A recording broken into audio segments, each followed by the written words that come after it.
सदाशिवसमारम्भाम् शङ्कराचार्यमध्यमाम् अस्मदाचार्यपर्यन्ताम् वन्दे गुरुपरम्पराम्।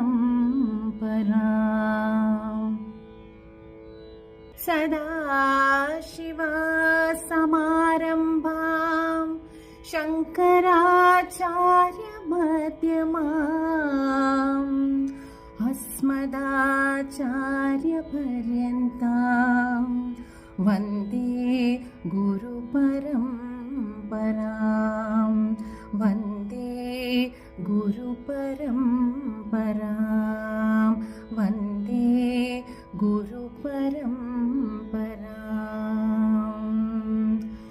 गुरुब्रह्मा गुरुविष्णु गुरुर्देवो महेश्वरः गुरुसाक्षात् परब्रह्म तस्मै श्रीगुरवे